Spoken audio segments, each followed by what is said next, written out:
See you later. That's all. We'll turn it into controversy. You'll be New Orleans' most hated DJ. Or between like maybe 5 people. Yeah, I was gonna say I'd have to do a little bit more yeah, than that. The 5 people that I don't know, that don't even know me, that don't know any of us. I mean, I'm like, what the hell are these guys doing? That's right. They still hate me. So. Man, well, that's. I mean, you know, I've learned that some people just deserve hate. Wait, you saying I deserve no, hate? No, not at all. Not at all. Not saying you. Not at all. But some people. Some people. So, no, my suggestion is I fucking hate them back. Nah. Yeah.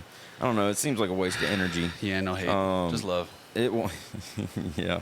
Yeah. I like to think that. And then I look at, like, wars. Well, all right. That's a very pessimistic outlook, but it is, but that's the world we live in. So I think it's cynical. Do I get away with it if I say it's realist? If I'm just a realist? That's what I am. That's people say I'm depressing, but I just say I'm a realist. Definitely, I get that from time to time. And we're like, well, it makes sense. I'm fucking depressed.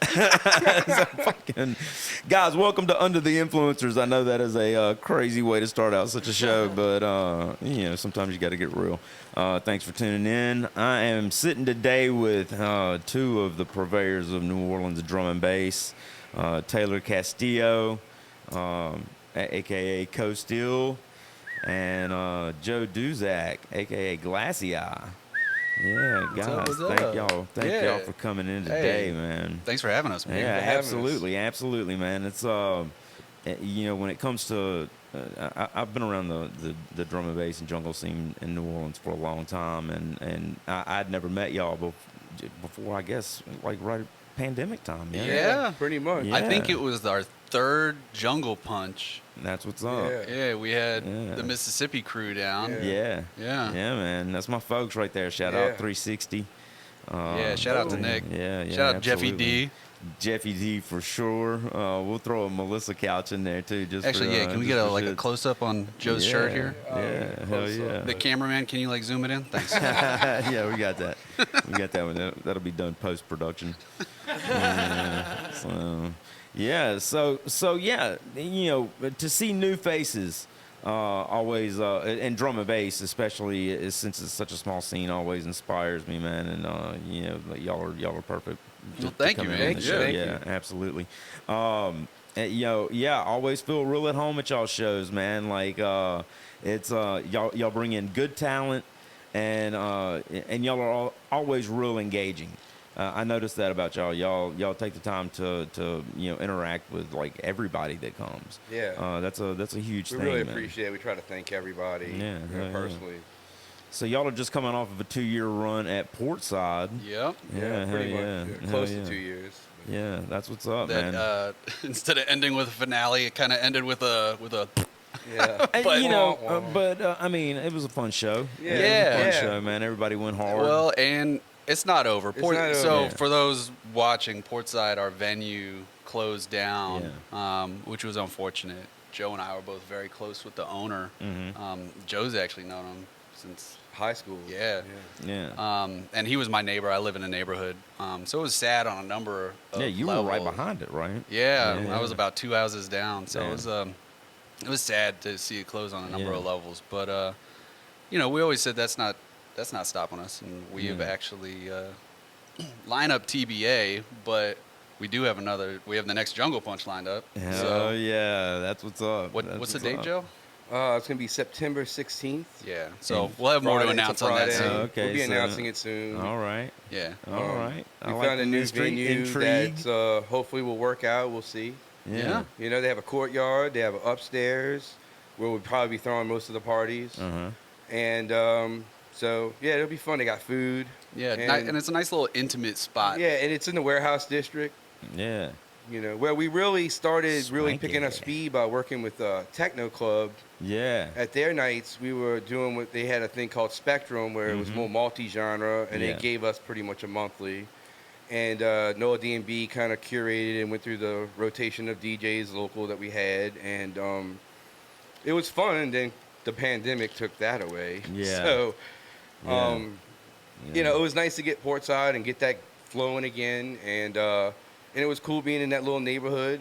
But now we're back in the warehouse district, so hopefully that'll bring Which seems people like out. a weird home for drum and bass. What, Portside? No, the warehouse.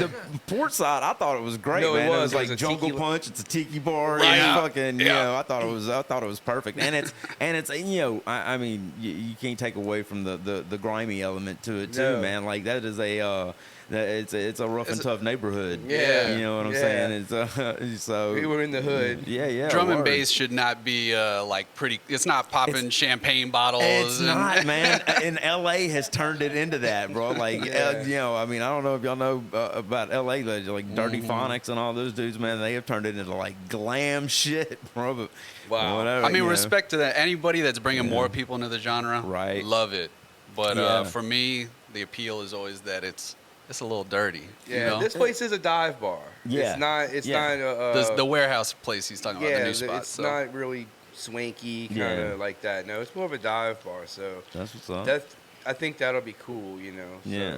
Well, if anything is proven true, is that New Orleans, no matter what it's got to go through, will keep the drum and bass in the jungle alive. It's heavily rooted here. This is the first place I ever heard jungle. It was the first place I ever heard drum and bass, man. I'm gonna tell you, when I first heard it, it made me paranoid as a motherfucker, man. It was either that or the cocaine. One of those two things, but the combination of the two of them wasn't really working for me, man. I can understand that. And then I got trapped in a car with, I don't know if y'all have ever heard the original Jungle Book mix compilation. Oh, yeah. Oh yeah. So that and LTJ Bookham's progression session. Hey. nice. And, Yeah. and man, I was on from there. I was just like, yeah, this is it. The smooth, Yeah. the smooth Smooth shit. it. Yeah. That's Man, what got the me, jump too. ups, the jump ups. Is that what got? That's what I was just fixing to ask. Is what got y'all turned on? Well, the first time I heard drum and bass was I don't know if you remember. There was a movie called Pie. It came out like in '97, No. and Oh, dude, Ronnie watch the Size movie. has a track on there. Mm-hmm. But Clint Mansell, who doesn't really make drum and bass, but he is like a movie score producer, wrote one drum and bass song for the main theme of that movie, and it has an amen break. And the first time I heard that, because at the time I was really into like heavy industrial music, and because that was like a thing. I was in a band doing like sampling, and so we were kind of like a White Zombie-ish, somewhat not Gotcha. Nine Inch Nails, but we had a little bit of hip hop too. It was a weird combination of things at the time, but anyway, I heard that and I was like, this is absolutely amazing. Oh my Yeah. God. It's like hip hop, but like sped up fast and like hard bass and what the hell is this? But I didn't really know anybody that listened to it. That's all I had.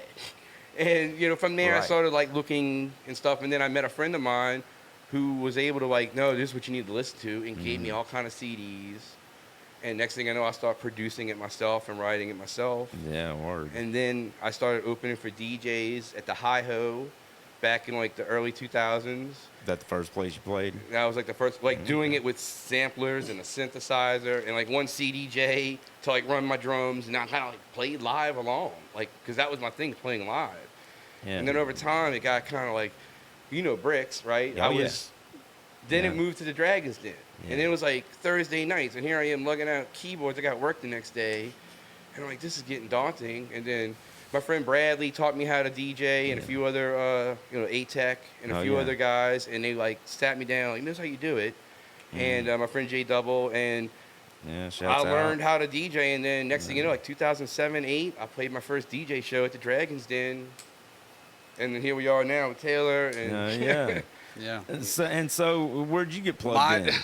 My journey is a little different. Yeah, tell me So about I'm not originally from New Orleans. I'm from D.C. area. Grew up in Arlington, Virginia, and I got into it. It was high school, man. I was 14 or 15, and I was kind of on my early musical journey. I was really into metal music, but I was just kind of discovering electronic, and I was already developing an affinity for break beats. I was not into like the 4 on the floor stuff at the time. All right. And it was around the time Hold Your Color had come out. This was about 04, 05. Okay. And so yeah, Pendulum. Obviously, I was listening to it and I was like, oh, this is cool. Yeah. But I was more of a metal guy and like 9 Inch Nails, same kind of deal. And it was Calyx featuring TB, Follow the Leader, and that whole Calyx album on Moving Shadow, that clicked it for me. And I had a friend, the only other dude probably in Arlington County that was 15 and knew what drum and bass was. And two of us just kind of started diving into it. You know, we were on all the... He already knew. Yo, yeah, he already knew too. And he got into it from Wipeout, the PS1 game. Yeah. The soundtrack on that. Wild, yeah. Man. That's wild. And yeah, man, we just got really active very quickly, just kind of the two of us. In all the Dogs on Acid forums, most toxic place on the planet. And Dogs on Acid was fucking wild. And yeah, I mean, we were just ordering records from Juno, and there was a record shop in DC, so it would be like our lunch break or whatever lunch period. We'd call up the shop on Fridays. Hey, did you get this in on white label? Because we knew it was coming on white label that day. And then we'd go, hold it for us, and we'd hop on the Metro and go over after class. Yeah. And for a while, I only had one turntable. He only had one because we were like 15. We didn't have enough money for two Technics. Right. And so it was kind of like divorced parents. Like he'd get the turntables one weekend. I get the turntables one weekend. Right. And we shared records. Link up every now and then. Fucking, exactly. Fucking go all out. Yeah, man. And so that's really what did it. And I was really into that heavy stuff for a little bit, but also kind of at the same time developing my current sound, which is really just like a Bristol sound. So like really into like Full Cycle at that time. And I was really into TC at the time. I mean, I think like one of the first records I bought was Deep with TC and Jake's. Man. Yeah. TC's dope. Yeah. Straight up. So, and then let's see, I went to college, University of Delaware, played a little bit up there, but they don't really have that much of a scene there. Played Philly a couple times while I was in college. I came back to DC, and I lived back in DC for a couple years, and that's really where I cut my teeth in the scene there. That's what's up. And then, moved down here. Oh, what got you down here, man? My wife. Oh, okay. Yeah, so I moved to Denver. I lived in Denver for a year. Talk about great scenes. Like, I had DC scene, Denver scene are incredible. Yeah, like, incredible places to be. The thing I hear about Denver the most is the quality of the sound in the venues. Is incredible. I'll also say DC too, man, actually I think had the best sound. So really? My favorite venue of all time, it closed down during COVID, RIP, but U Street Music Hall, it was consistently rated on like Mixmag. It was like a top 10 sound system. That's what's up. And then they have a place called Flash that has unbelievable sound. It's like a full function one. It's like really done up, but it's a small room. It fits like 100 people or less, but with like a full function one. It's incredible. Like a listening lounge, huh? Oh man, it's awesome. Yeah. But I'm sorry. Oh, how did I get down here? Yeah, down here. So I was in Denver. A woman, huh? I was in Denver. Yeah, I met my wife. Shout out to Emma. I don't know what camera I'm supposed to be looking at, but there you go. Any of them. You could just look at any of them. Okay. I'm looking at that one. Good from every angle. Yeah, she got work down here, and I wasn't actually feeling Denver that much. Like, I loved the scene there, but the city wasn't vibing with me. I helped her move down here, and it was just like, for the first time, I kind of felt like, all right, this is where I'm supposed to be. You know, it was like the spirit of the city like spoke to me. And needed to get submerged, huh? And I moved down. We'd only been dating 6 months, and we moved in together, and we got married last year. So now that's it. Well, congratulations on that, man. Yeah, good. You still smiling about it. So it's great. It's great, man. Yeah. It's so amazing. You said a year and a half here.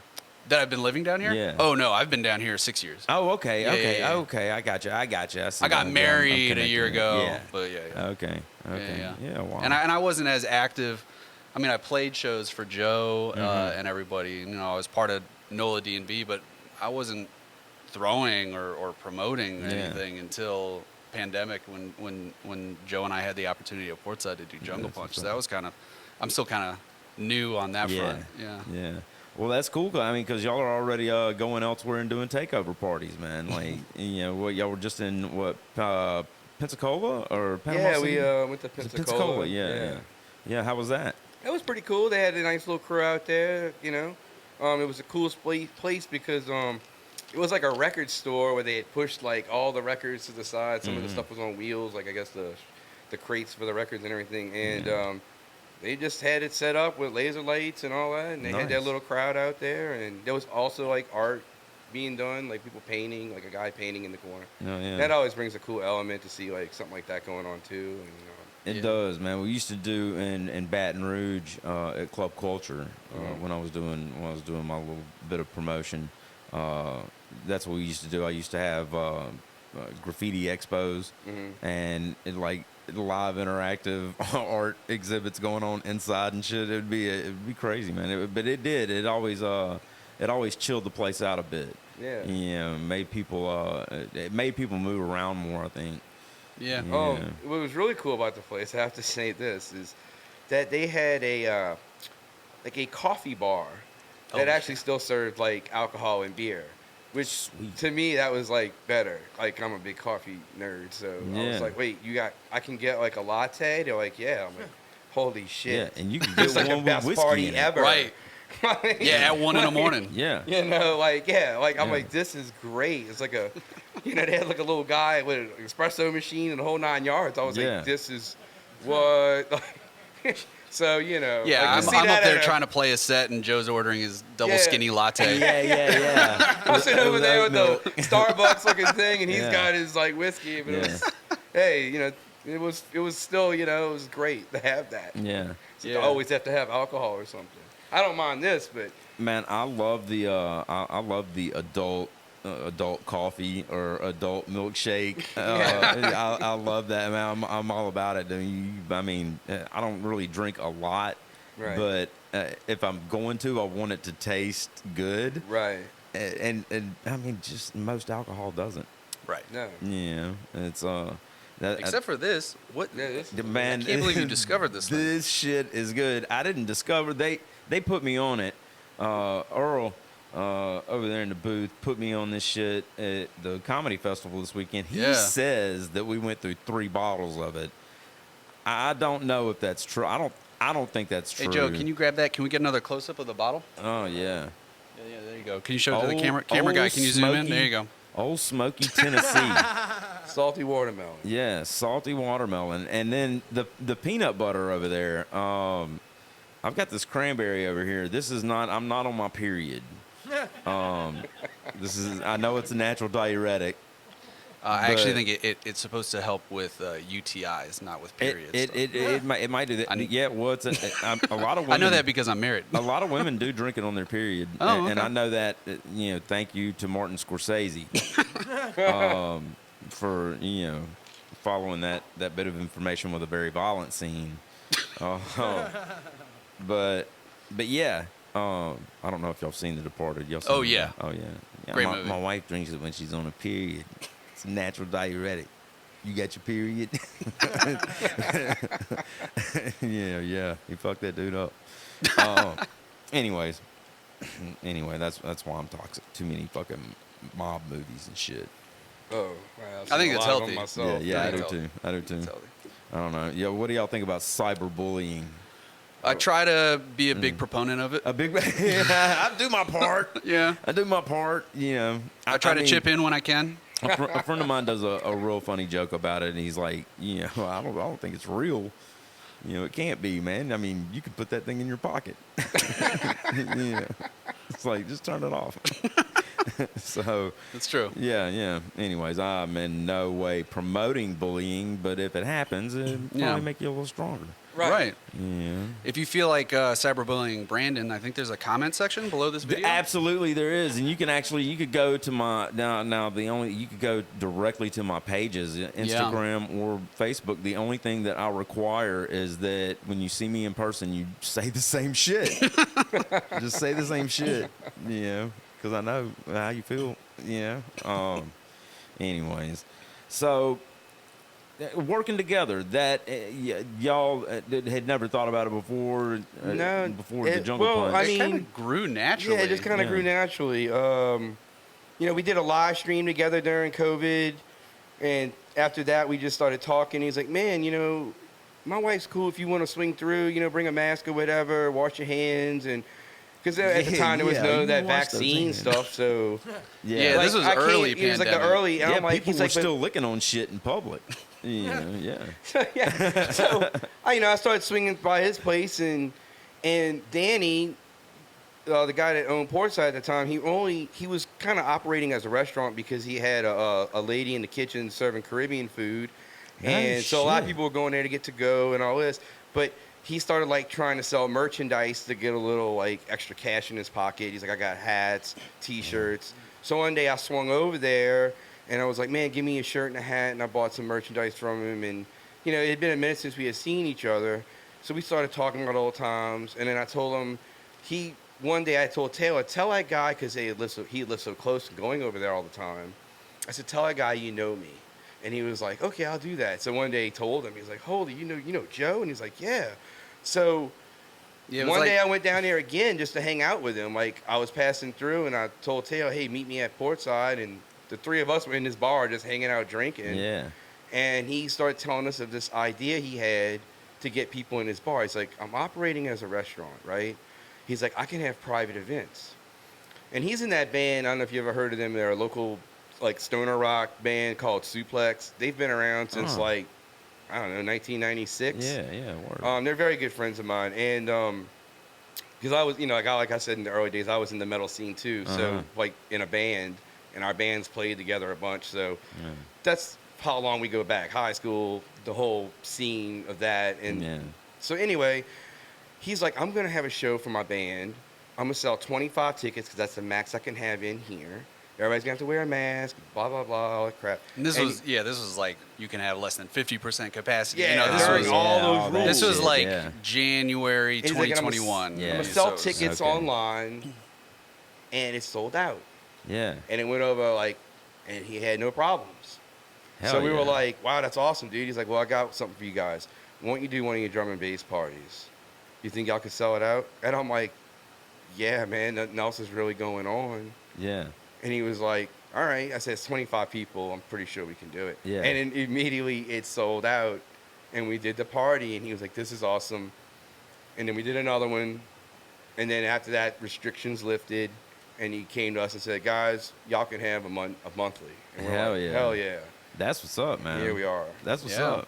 Yeah, you had to find any outlet you could during those times, man. Right. Yeah. I mean, at one time I told Taylor, I think it was for the second one, I said, do you realize we're the only drum and bass thing in America right now? Everybody's closed. Wow. Everybody. I mean, no respect in LA, nothing in San Francisco, nothing in New York. Yeah. Everybody was closing because we found this one loophole. Yeah. Because we had a guy that was operating as a restaurant, which he technically was. It wasn't like he was breaking the law. But he found that one loophole. And it was the whole idea of private parties, so it wasn't an open bar. You couldn't show up to the door. Like you had to have purchased the ticket. Purchased in advance, so we knew exactly who was going to be there. You had to wear a mask. So we tried to do it like as safely as you could do it as well. You know? There was sanitizer everywhere for everybody if you felt like you needed to use it. The bartender had a mask on.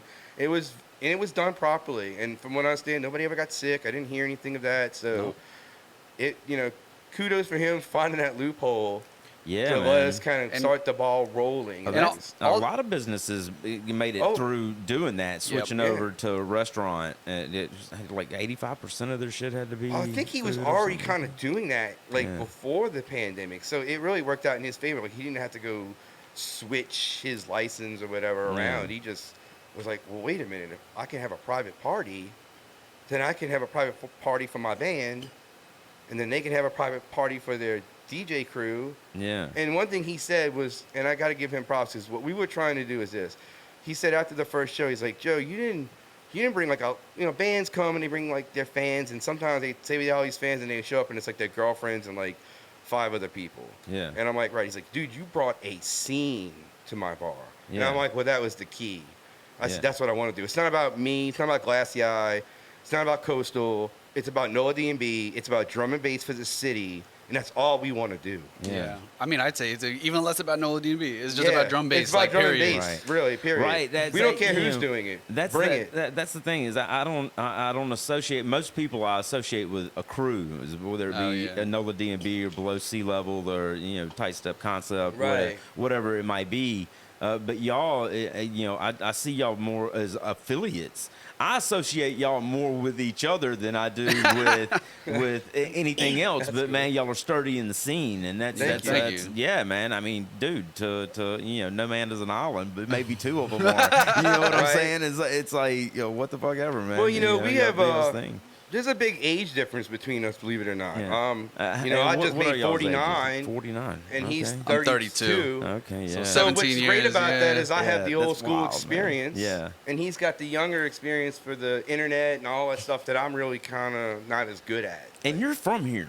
Yeah, I'm from It's here. shocking that I don't know you before. I know because I came late to the scene. Like I said, I was still in a band in the early 2000s. Okay. And I met my friend Jay Double or Justin. A lot of people know him. Yeah. And he's the one that brought me kind of in. And we started hanging out a lot. And then next thing I know, like I said, I was opening, doing the live PA. Yeah. Then it turned into, he taught me how to DJ, Bradley, a few other guys, and just kind of pitched in. And then next thing I know, Justin's like, dude, I want to start throwing parties. Like, I can get a few things going. And because Below Sea Level kind of stopped throwing parties. Yeah. Right. Yeah. And so he's like, well, those guys, and he was part of that too. He was part of that. Hey, they laid the foundation. Yeah, they we laid the wouldn't be foundation. here. Yeah, absolutely. Uh, I mean, big up to Below Sea Level. Yeah, Greenleaf, BB, oh my Russell God. Simeon, Boys, Selector, yeah, Russell, Recognize, Recognize, man, man. all them dudes. That's Critter. fam from way back, man. Yeah. Fucking, I mean, Greenleaf, like that was.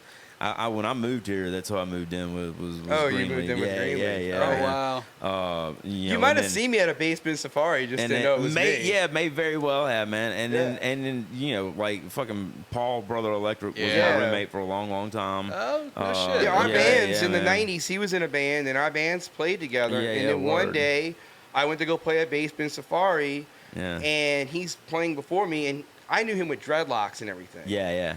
And See, I didn't, which is fucking crazy, to me. right? So but we have the same tattoo artist, and I remember when I first met him. Yeah, Randy. He had me and Randy, right? So I met Paul in the 90s, and he had like on a like a tank top or something, and I'm like, man, your tattoo work is amazing. It's like, oh, Randy did it, and I'm like, oh, I know who you're talking about. Yeah. Well, about 10 years later, I was fortunate enough to have Randy tattoo me. Yeah, that's his waiting list. It was like Exactly, 10 it took years. 10 years. Fucking whatever. Shout out to Randy for that one. But absolutely. hey, he's worth it, Yeah. And people always come up to me and talk about, oh, where did you get that? So he's DJing, and he was wearing a tank top, and I'm like, wait a minute. I know this guy, but he had short hair. Yeah. And I'm like... Yeah, he went from dreadlocks to a Nazi cut. And then we were like all tagging, me, him, and Justin. We were like rotating out at basement in like the early, like maybe 10 o'clock, we started doing it. And all of a sudden he's standing by me, I'm looking at him like, dude, I know you. And he's like, how do you know me? And I'm like, I'm Joe from that band to Purge for. And then he was like, oh my God, wait, our band's, I'm like, I know you're, I couldn't think of his name at the moment because, smoke a lot of weed and time had passed by. And I was like, oh, and he's like, I'm Paul. And I'm like, that's it. And then, but from there on out, me and him have been like really good friends, kept in touch, got each other's phone number. And that just helped solidify him being a part of all what goes on now, too. He's a big part of that as well. He doesn't have social media, so a lot of people don't know who he is. He's so stubborn with that shit. He is just not giving in, man. I appreciate it, though. I wish I could do that, man. You couldn't do anything without it nowadays. Like, we couldn't be doing Jungle Punch without social media. Yeah, no shit, it sucks man. because I'm used to the flyering, the polls. Yeah, that's me, bro. I want to staple some shit to something every now and then, bro. The problem is nobody's looking at the polls anymore because their head's down at their phone as they walk past. They staple their fucking phone to a pole. Anyways. I wanted to go back real quick, just what you were saying about, you don't necessarily associate us with like a crew, and I think that's like. I mean, I associate y'all kind of with every crew, like affiliated with every crew. Well, I think that's something that Joe and I also like very intentionally tried to do when we first started Jungle Punch. Yeah. And I think it's always been at the ethos of like NOLA DMB in general, but it's like it's not about like an individual or like a group. It's about the music and pushing that forward. And that's what's up. To me, I mean, that's what I always try to do with Jungle Punch too, and what we both did is just like always trying to get new folks in, get people like Javier that like spin techno normally, but do have a love for drum bass. He came in and did a drum and bass set, right? Yeah, and he kills it. He's like, it's amazing.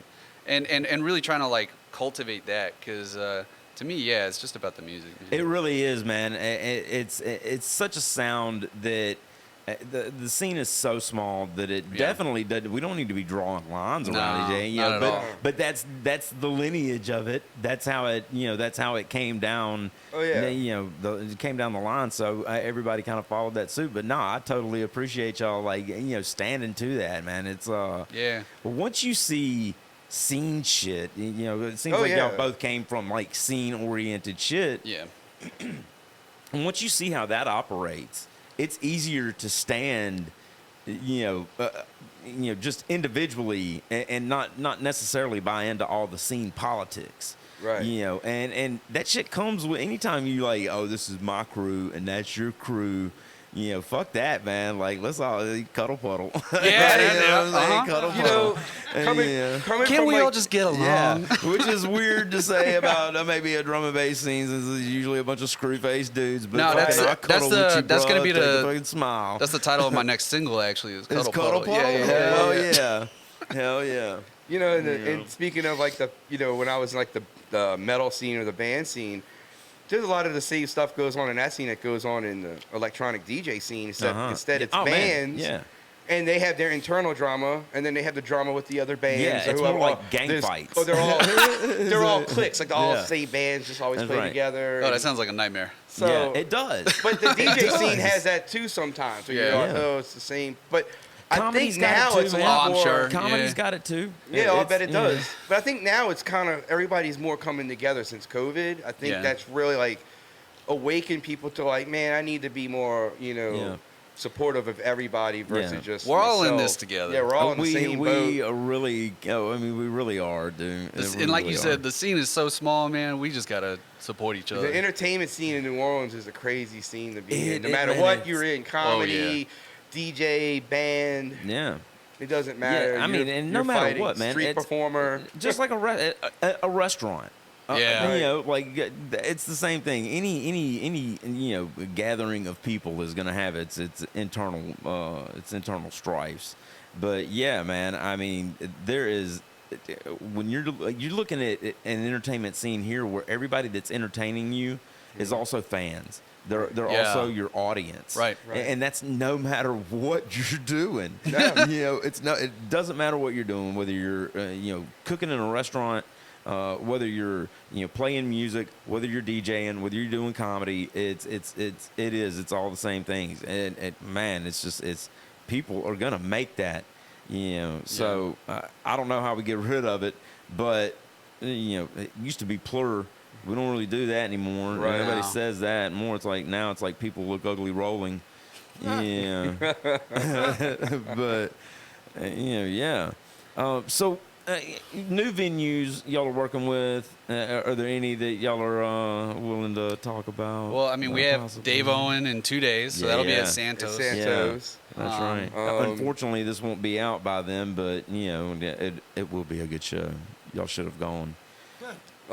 We got lucky enough. We've, speaking of what you talk about, people coming together, we've recently teamed up with Electric Coast Alliance, and we've been working with them a lot, and they brought in, they're bringing in Ronnie Size. Are they? They out of here? put us on that bill. Yeah. Okay. And shout out to Lacuna Productions and Eric with Bass Church. They put us up for LTJ when they had him back in the I think it was February. Yeah. Or January. Man, May, dude. It was May 1st. It was May 1st. Oh, I'm way off. But good. Anyway, we like you said, we've all been kind of coming together with all the crews or people that are whatever you want to call it that have their own little thing going on, but we've been trying to work with everybody, you know. And that's the way forward. Even if you play a different genre, but you want to do a drum and bass set, hit us up, man. We'll throw you on. We got a lot of people asking us to play, but we'll try to make room for you. Yeah. So y'all aren't solely drum and bass. I mean, well, for the most part, yeah. But I mean, like if there's a DJ that, like he said, Javier plays a lot of techno, but he also plays drum and bass. He does. He was the reason we were in Spectrum doing our drum and bass night, and a lot of nights he would just open it up, warm it up for us, and so that's what I mean.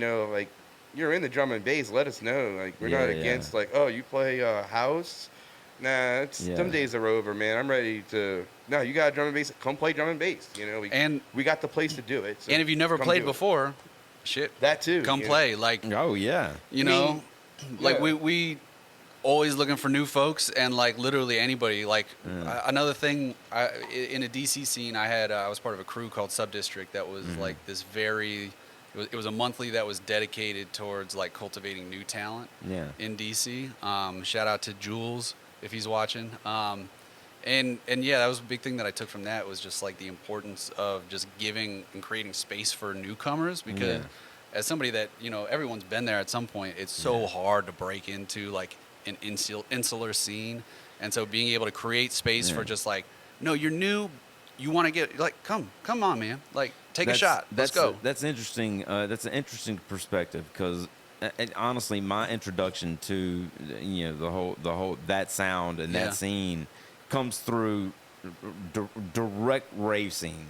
Like, we were listening to breaks and house and trance and all kinds of other shit, and then directly beside it was that room, which is not the same these days. Now it's like you got a drum and bass event.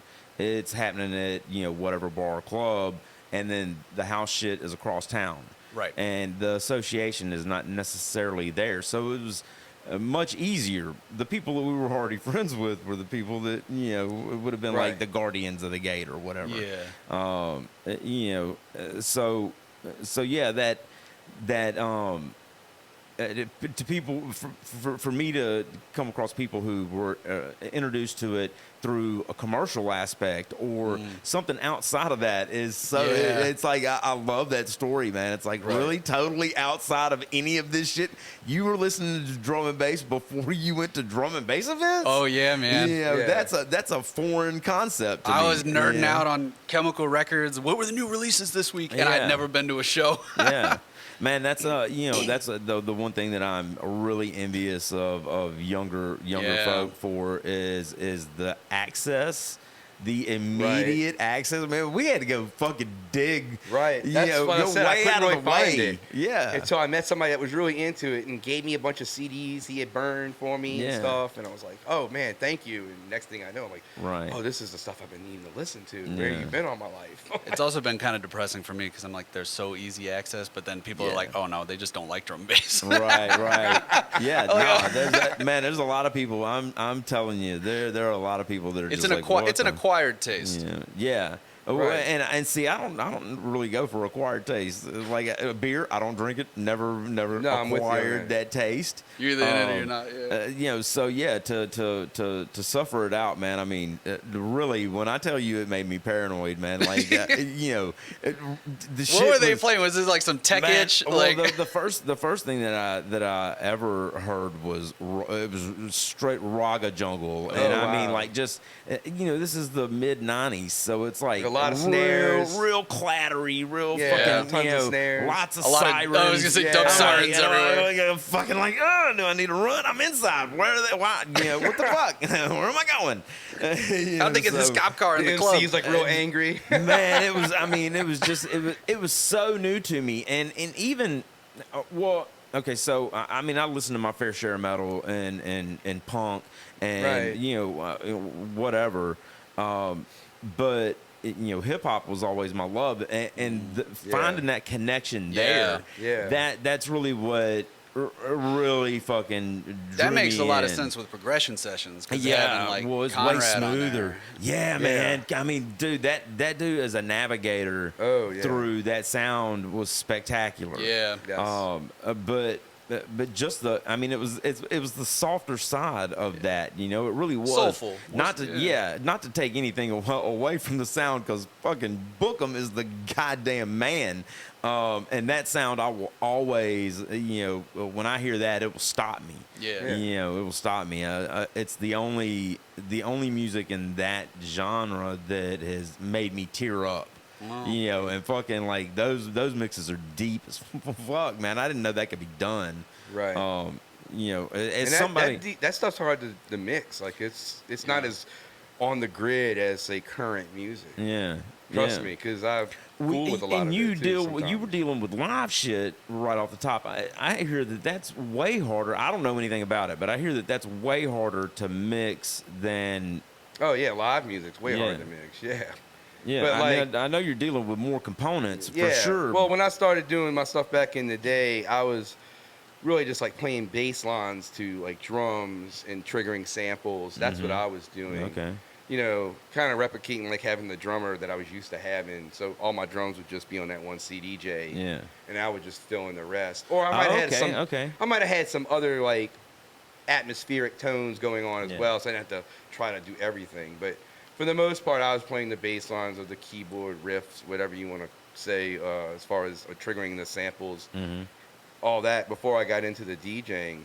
And let me tell you, the first time I got into DJing, like you said, you have a love of hip hop. So did I. I started with that first because it's basically slow, you know, drum and bass slowed down is hip hop. Yeah. Yeah. And shout out to Dave Coded Owen. language. Because I listened to an interview Dave Owen did once. Yeah. He was in Russia, and they were talking about something, you know, like drum and bass, and he's like, "Well, I don't write drum and bass. I write fast hip hop." Yeah. And I thought that was so funny. I'm Yeah. like, "Yeah, that's what it is. It's fast hip hop." Yeah, man. I mean, hearing was it DJ Crust, I believe, with Right. Saul Williams, Uh-huh. Coded Language album, man. Like that. Saul Williams is amazing. Oh my God, dude! I was a huge fan of Saul Williams. Yeah. So when that Listen when to that Mans. oh my Oh, man, it's so before good. that fucking like I had the seventh octave. Oh, wow, Before, okay. But you know before I don't even know if Amethyst Rockstar had been put out yet. Okay. But that album, hearing that album, I was just like, God damn. You know, Were you at the yeah. Paris show he played at House of Blues a few years back, maybe? No, 2013-ish, no. 12-ish. The only time that I've seen him, I saw him in Shreveport. This was definitely this was some years back, maybe 2008 or so. And yeah, man, I mean, one of the most dominating personalities. Oh yeah. That I mean, you look into his eyes, it's like he's just looking into your soul, bro. It's just like Yeah. holy shit. I was dating this girl. I was engaged to this chick that was she was a real strong presence, and I watched this woman wilt in front of him. And I was Right. just like, what the fuck? Teach me. You know, like what in the fuck, man? Yeah, man, and I saw him open up for Nine Inch Nails, is who yeah. was on tour with. Yeah, it's, Yeah, when I saw him at the Parish, it was like him, and there was an opening act. And I got lucky because during my DJ career around 2011 or 12, I think it was 11, I joined a band called Britannia, and it kind of brought that electronic edge to them, like playing synths and samples. And the bartender worked at House of Blues. Well, he gave them our demo. Next thing I know, we're playing House of Blues. We're playing the main stage. We're playing the Hell Parish. yeah. And he's like, "Hey, you're going to get to a show, just holler at me. I'll meet you Yeah. out front, get you in." So Saul Williams was coming. Yeah. He's like, "Joe, you want to come?" I'm like, "Sure." I met him there, and he's like, "Hey, we're going to go meet him." And I got to meet him for like a split second. It was Yeah. like, "This is Saul Williams." I shook his hand. And Yeah. you're right. He was a presence. Like, Man, Did yeah. you you're doing. did you wilt? And I didn't wilt, but, you know. Well, you don't want to wilt. That's a girl thing. That's I'm not a, You know, Will. that's like kind of groupie stuff. Oh, okay. Yeah. But yeah, he is, man. He definitely is. You know, he's in the room. And he had like a bodyguard dude. Like, you couldn't just go in the room. We had to be like, "Yeah, my friend had to talk to him. Like, yeah, I'm so and so. It's my buddy. I work here. Just want to meet Saul for like 1 minute." Yeah. He's like, "Oh, no problem."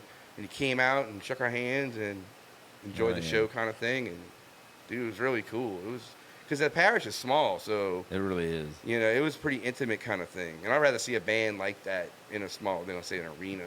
Yeah, 100%. Yeah. I'm not a festival dude.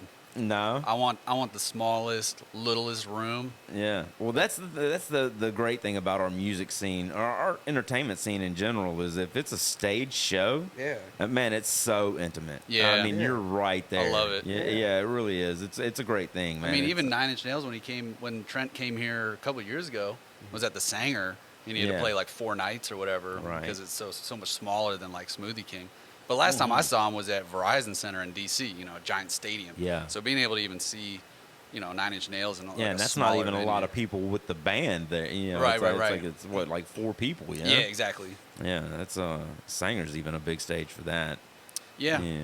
He sold out 4 nights. Yeah. Wow. At like $300 a pop. Wow. You're shitting me. No. Wow. Wow. Yeah, it was wild. I mean, yeah, it was like one of those you had to. I got my ticket secondhand because you had to like get in line at like 8 a.m. Like he was like, we're not going to do digital sales because I don't want bots to buy them all out. So it was like you had to buy them in person. Yeah, a friend of mine I remember that stood in line for that. People complaining about all that They stuff. were camped for that. Yeah. They were camped. Yeah, that's great. I don't know if my dedication is that strong. Not at my age anymore. No. No. Shout out to my wife and my dad who got me the tickets for my birthday.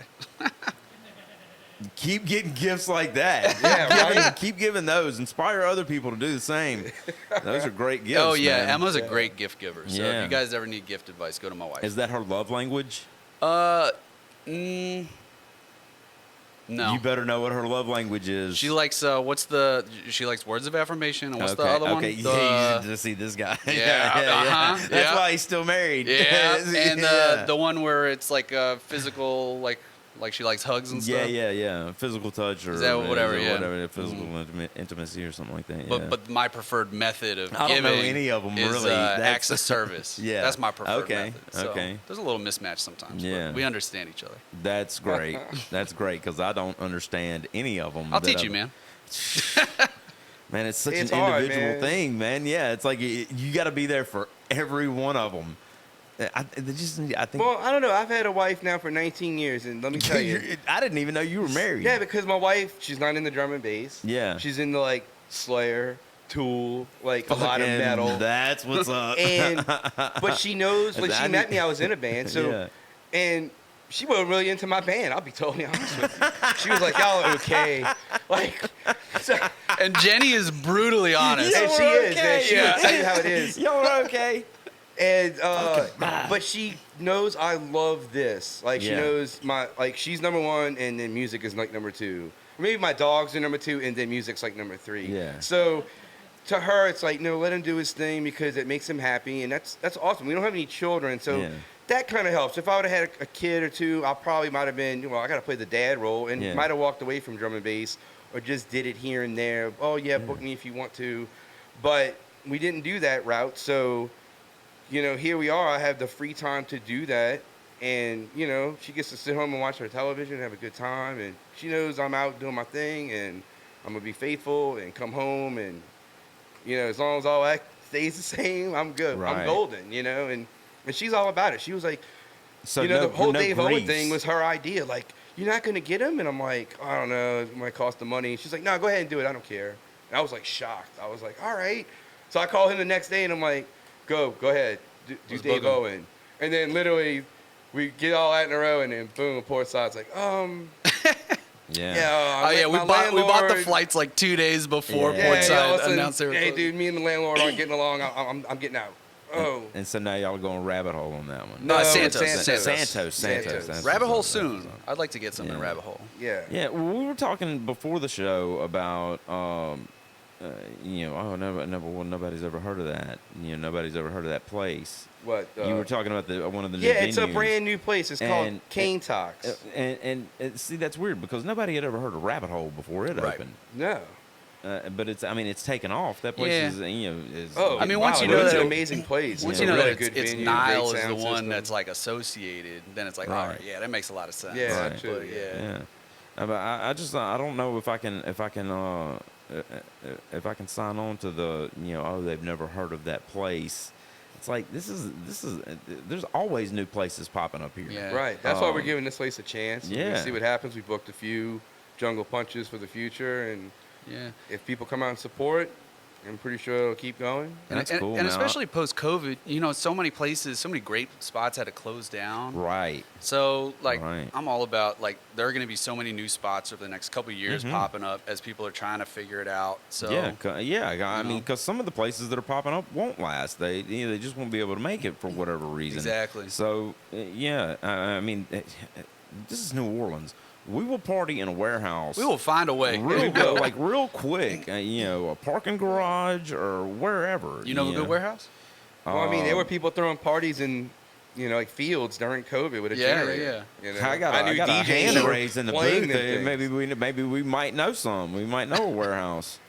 Okay, all right. All right, we'll Oh, talk. okay. Yeah, let's chat. Well, yeah, let's do this. You know, we man. have a full sound system now.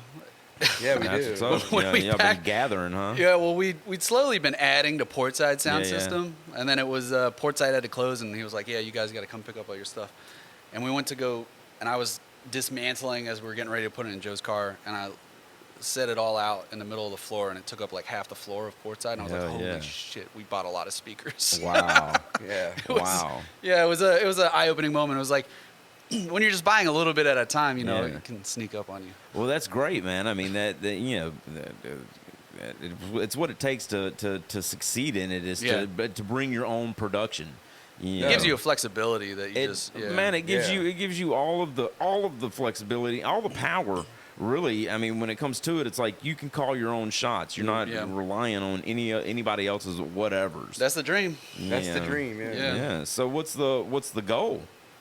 What are we Well, I are mean, we hoping? like I Drumming- said, I'm 49, and I'm pretty sure I'll retire at some point. But Carl Cox made 60 the other day, and I know he's not a drum and bass DJ, but Yeah. it gave me He hope. spins drum and bass sometimes. Have you heard him spin Well, drum and bass? yeah, I That's know, dope. but he's known, you know, Yeah, what yeah. he's known He's for. UK caddy, but yeah, I'm sure he spends some drum and bass. Oh, Yeah, I mean, man. every DJ plays Yeah. something. I have some rave other- tapes of Carl Cox back in like 1992 of him spinning like hardcore and drum and jungle. Oh man, it's awesome. But him turning 60 gave me hope. So I was Yeah. like, oh, shit, man. Yeah, Maybe I he's got like one of another the 11 Stones. years in the tank or so, Yeah. we'll see. Well, you can DJ, I mean, I guess until death.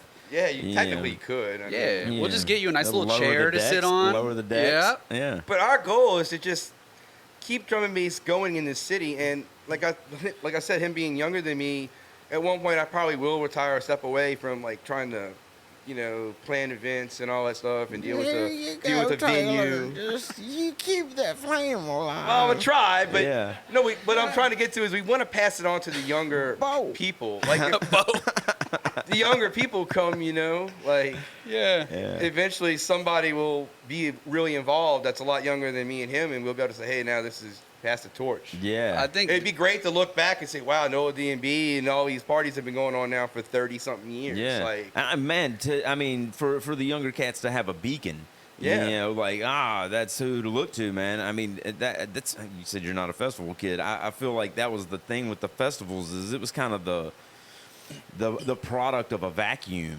and Yeah. there was a lot of misdirection. There definitely wasn't Yeah. that lineage there. No, there yeah. wasn't there was a generation gap, you know, from when like rave scene shut down and then it finding its way back. right. up You're talking through the like festival scene. 2008, 2012 era. Yeah, totally. Yeah, around that time. You know that, which is crazy because that was when I started like my involvement again with this new thing. It was like I was doing you know, regional promotions. Okay. Like this crazy flyer exchange all over the South, but it was mostly it was offshoots of festival shit. That was how these kids were getting involved. right. But there wasn't any guidance. There wasn't any, you know, there was no model for it. And man, I know that, you know, up through my just electronic music experience was so much of that we were reliant on the people who had done that, you know, for like the guidance and the, you know, just the direction, you know, the mentorship, I guess. Yeah, that's huge. Yeah, it absolutely is, man. It's so much more comfortable that way, you know, to know that people know better, you know, and Yeah. that if you're fucking something up, then, you know, maybe they could step in and be like, hey, you know, Yeah. this is the thing. Yeah, I mean, I think that is the goal, is to try to figure out how to bridge that gap with Yeah. like the festival generation, you know, Yeah. like kids, and a lot of those kids. I mean that's like what Joe was saying, the goal of like the lineage and being able to look 30 years from now that it's still going. Like, absolutely. And so my goal, like short term, is like getting younger people into it, getting younger kids, Yeah. like showing them the ropes, exactly like you're saying, and trying to be the mentor. Because I had mentors. Shit, Joe's still my mentor. Yeah, it was crazy because the generation, I guess the age group. I don't know exactly how old he is, but like Ellis. Oh, and, yeah. you know, that dude, you know, Yeah, my boy. You know, those guys were they were the ones coming in to Bass Church, because like I was doing a lot of promotion for Bass Church when it first kicked off. Right. Cool. And Ellis was one of those cats. Like Eric was still doing shows down at what is now Santos. Right. Yeah. With Chris, Right. and all those guys. So it was like that was the older scene, and then the Dragons Den was the younger scene. And when they started coming down, it was like, we had to. Gotta show you the ropes. Yeah, this is a little different. This is a little different thing. No, you cannot mosh pit on the dance floor. Yeah, it's like, hold on, bro, just polish your shit up. You know what I'm saying? Like every now and then you gotta like make sure your shit is wiped down. Man, there was a period where like when dubstep was first blowing up, where it was just like, oh man, this is not where I want this to go. Yeah. Oh man, I mean bonkers. Yeah. Absolutely fucking bananas, and in every way, and it showed it that like it's like, dude, the fucking music couldn't hold its farts, the people couldn't hold their farts. It was, the whole thing was just a big fart. And I was so at that time I technically am like that generation. So like when that was going on, I was 18, Right. But I don't know. People have described me as an old soul. Yeah. I'd steep myself in drum and bass culture before even going to like a drum and bass show. Yeah. So I even then I could recognize like don't act like an idiot. Mm-hmm. Come on. Yeah, well, I think that most people need to recognize that everywhere. Yes. Yeah, maybe It's that's a like the larger failure to societal recognize problem. that Right. is a huge problem right now. Yeah. And that's because Accountability. everybody needs It's to a be huge lifted up. It's like, what the fuck ever. There's some things that people still need to be shamed for. Kids these days, they just don't get it. It's like, holy shit, really?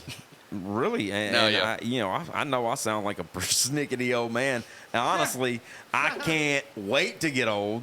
I feel like I'm training for Brandon, it. don't worry, man. You already are. God, fucking goddamn kids. Yeah, man, I know I am, bro, and I see That's it. all right. I'm old too. But it's like, I go to y'all's events and I don't experience that. Now I know that there are definitely way younger people than I am there, but y'all have a good footing with fucking the old schoolers. Thank you. Yeah, we're trying to keep them man. alive and keep everybody coming out. Like, hey, man, don't sit home. Come out. You used to. Yeah. Like, keep it going. Like, Yeah. Yeah. If I can do it, you can do it. Yeah, I mean, so many of those guys, they're not even, a lot of them aren't even bedroom DJs hardly anymore. Like, man, Simeon is, not only one of my favorite people. Oh, he's but, a great DJ. Man, he's so good. much of a fucking killer. And he I brings can't- it, too, Yeah. every time. People Yeah. only knew how Yeah. good of a DJ, like his technical skills and all that. It's like, wow. Yeah. So, who on this scene, what is y'all's, who are some of y'all's favorites? Like, I mean, I would think with you, with the live aspect, probably recognize. Oh, yeah, he's a great DJ. He's one of my Yeah. favorites. Yeah, I told him he's that when we amazing started with booking him for everything he Jungle does. Punch. He's like, man, thanks for booking me. I'm like, dude, you're one of the best DJs in the town. And he's like, really? Oh, thank you. Yeah. So, yeah. So, well, there's a huge DJ culture here. Right. And I know that y'all are fans of other forms of music. Oh, Javon, 45 Auto. Oh, yeah. Oh, my God. He's like a 45 master on the decks. Soul music, rare groove. Strictly 45s. Strictly 45. Well, I mean, he'll he play plays drum jungle bass, and but- drum and bass, too. But he does his 45 show like at the Ace Hotel and places like that. And, man, he's good. Crazy What's that record name collector again? too. Like, he's really good. He's 45 Auto. 45 He played. Auto. He was at the June Jungle Punch. Were you there? Yeah. I'm not sure. Okay, I'm horrible with chronology. that's all good. I'm really bad with It happens as you get older. It does, and the only thing that maybe it's getting worse, but I've never been good with it. No, that's okay. So, whatever. Time is just a construct. Where are we again? Talking about DJs we like. Yeah, Oh, yeah. yeah. Oh no, I was talking about physical space. It's a yeah. bad joke. Bad joke. Just every now and then I make one. So yeah, how about you? Who's like Local? local that you man. like want to go see live? Dude, I love going to see everybody. I feel like I'm a DJ nerd, and Yeah. I like everybody for different reasons. I mean, we've talked about him like 3 times already, but I still want to shout out like Javier Drada, Watching him spin drum bass is one of my favorite things. Period. Word. What is it about his style? Is it track selection or his mixing style? It's track selection. He does like a really deep, I don't know, it's like semi-liquid, atmospheric, but like a little like the deep minimal stuff in there. And just there's nobody that quite has his style here, right? Which I really like. And he brings that like house techno perspective. So he mixes very different than drum bass DJs do, and like I appreciate just how unique and different it is. Yeah. There's this dude that we've been booking a few times that I really love, Murphy. Shout out to him. Murphy. He's a great. Yeah, I heard you say that name. I'm unfamiliar with him as Yeah. well. Yeah, he's not from here, but he's been here now. I think he's been here a minute, like a good 10 years or so, maybe. Oh, yeah. And I didn't know of him because I think he was DJing with other people, and he's a lot younger than me, so he wasn't. But part of like whatever we were doing. Yeah. And like you said earlier, around 2008, right? Like when dubstep started becoming a thing. That's really when I got into drum and bass hard as far as a DJ. And let me tell you how hard it was to do that. Nobody cared anymore. Yeah. I'm actually surprised I'm sitting here with you right now, and because drum and bass has had a resurgence recently. Yeah. Well, Yeah. I'm an old fuck, and that's a But it is interesting. Like I mean, Right. worldwide, drum and bass is having Yeah. like a moment right Everything now. goes full that's circle. great. You That's know, great. with pop I mean, music, same Yeah, thing. there was just an article in Rolling Stone about drum and bass is back. Yeah. And, like yeah, fucking Rolling Stone magazine. Like, Come on. yeah, that's wild. yeah, it's crazy. I mean, and just seeing it's still small here in New Orleans, but like seeing across the U.S., like Yeah. scenes are popping off. Yeah, like, well, all of our scenes here are small. I mean, Yeah. they really are. But it's got something to do with venue size too. yeah. You know, But we're also, the- small can be small can be beautiful. Yeah. small can be invigorating. Small can be a lot of things. That's what I tell my wife. Small can be more than just little. Is this your speech in the mirror every Yeah, morning? This is my daily affirmation. This is my daily affirmation. I'm important. I'm acceptable just the way that I am. Just like my ex was a liar about a lot of things, not just that. Right. So, well, guys, we're gonna have to be wrapping up. Is there? This won't be out until next week, but Okay. which is there anything y'all want to plug on the horizon? Yeah, actually at that event, you know, we weren't really sure when Dave Owen's flight was. It was like some speculation, and it turned out we were able to move it from a Saturday to. It wasn't originally be on a Saturday, and then it got moved to a Friday, and so we were like, okay, now everything's happening. Well, this place had contacted me about doing something, so I took the Saturday just as a backup plan. While other people that are involved with this were, NOLA D&B, were trying to figure out either Santos, the rabbit hole, what was going to work. Yeah. And next thing I know, they're like, all right, we got Santos. I'm like, oh, okay. Well, I didn't want to call the guy and cancel the date. So I went ahead and took it. And I invited Murphy to come play with me because I noticed on Facebook a lot he's been doing some house sets and stuff. And I don't play house music, but I play a lot of down-tempo, chill out. And I know that kind of stuff goes together. It'll kind of bring in a little more hype. So I invited him to come throw down with me, and I'm going to do like more of a down-tempo, chill. And you know what I'm going to be playing? You were talking about LTJ Bookham. Well, he has a thing called Earth. I don't know if you ever heard of that. It's No. like volume 1, 2, 3, 4, 5, 6, 7.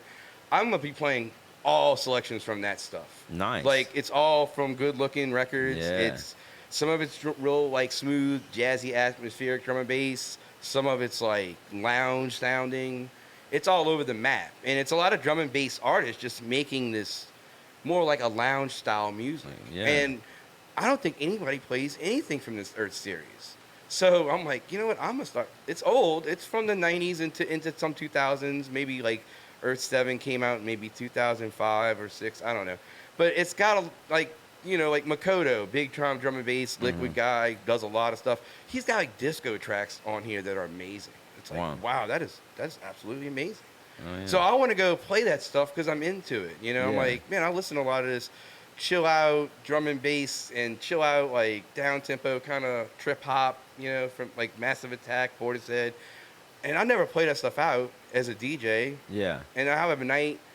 So I was like, you know what? I'm just going to go ahead and do that and have fun. And it's called Lift Off. Yeah. And it's going to be house, D&B, chill out music, down tempo, maybe a little bit of hip hop, you know. Yeah, and you're gonna do it for a couple months now, right? You're Yeah, gonna do, actually, like, they booked me because they wanted like start book. When you start booking stuff, I'm like, okay, well, give me. So it's the first Saturday for the next 3 months. Hell yeah. And I'm gonna have other people come out. You know, like right now it's just gonna be me and Murphy. The next one I'll probably book another person. It might be 3 of us, and maybe about a third one will be 4 of us. You know, I'm trying to available. just build on it. Yeah.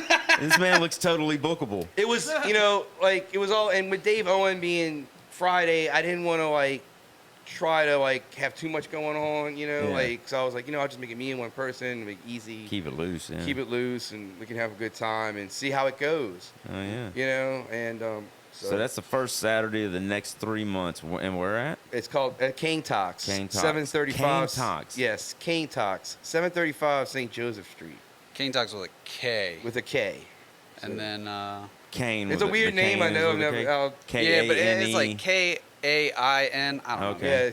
Yeah, KAINTCOKS or something. Just go like to Okay. Instagram.com/ Okay, Cane Talks. Glassy_I. Well, yeah, And look at what the flyer says. that. Look what the flyer Yeah, says. yeah. So that's your social media. Yeah. What's yours? I'll just also say next Jungle Punch, September 16th, we're back. Right on. We took 2 months off. Yeah. Yeah. And too long. I hope that's the longest we ever have to take off. Yeah, that's a hell of And a it will be vacation. there. It will be at Cane Talks. as Yep. well. That's what's up.